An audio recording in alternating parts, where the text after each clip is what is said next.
My name is Dr. Shvetha Zarek. I'm a board-certified reproductive endocrinologist and infertility physician at Arbor Fertility. Arbor Fertility is in the Midwest. We're in the St. Louis, Missouri area and service all of the Midwest surrounding areas.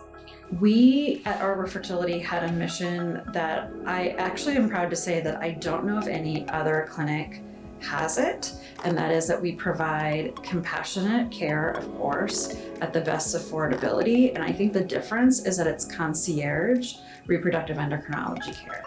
And so there is this, I think, kind of a false idea that if you do lower cost care, that somehow that means that there is a decrease in maybe success or the quality of care. And at Arbor Fertility, we want to prove that you can have just as high quality success, high quality care with lower cost.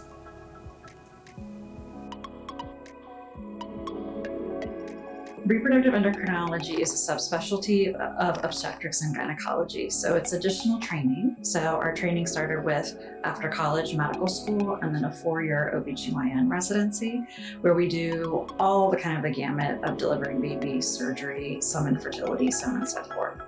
In my 2nd year of residency, I became really attracted to reproductive endocrinology because it's a happy specialty, and it is also something where you have to play a little bit of a detective in learning what is going on with a couple or anyone who's kind of has a diagnosis of infertility. So after that, we do a fellowship for 3 years in what we call REI for short.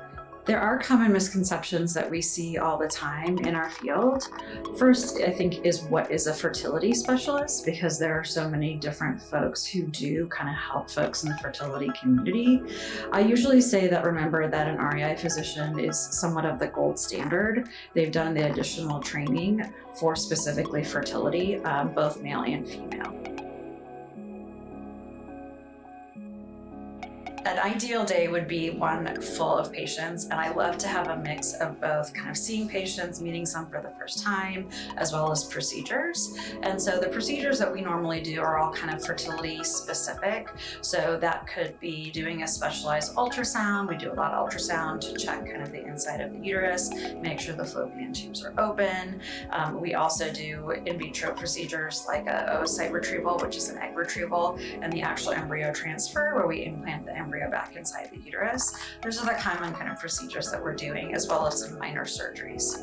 The most valuable lesson that I've learned is that as long as we are there for the patient, everything kind of comes from that. That incredible trust is so important and a hallmark, especially because this is a really difficult journey and you hear a lot of conflicting information sometimes, and you want to make sure that you know that your care team is not only kind of engaged, but also is watching everything and kind of protecting you, and making sure we're doing everything for you first. I always like to say that I would love to work myself out of a job.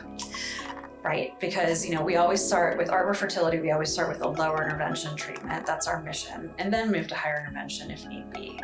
But that said, we're seeing more and more challenges with fertility. So I actually see our field expanding and seeing many more people who will seek help. It also is a positive because it means that fertility treatment is less stigmatized. And so it kind of becomes normalized, which I think is really important overall. What I think about all the time with patients is that, especially ones who've been on this journey for quite a while, is that it ends up being a lifestyle, and that is hard to explain to someone who has no idea what it is, what the treatments are, and what they're going through. And so I think kind of self-care is an important part of that. And I think that's where Arbor Fertility really differentiate ourselves, is that yes, you're getting, excellent, high quality, gold standard medical care, but we really do want to get to know you as a person. We want to know what's going on in your life, and we want to make sure we are supporting you there as well.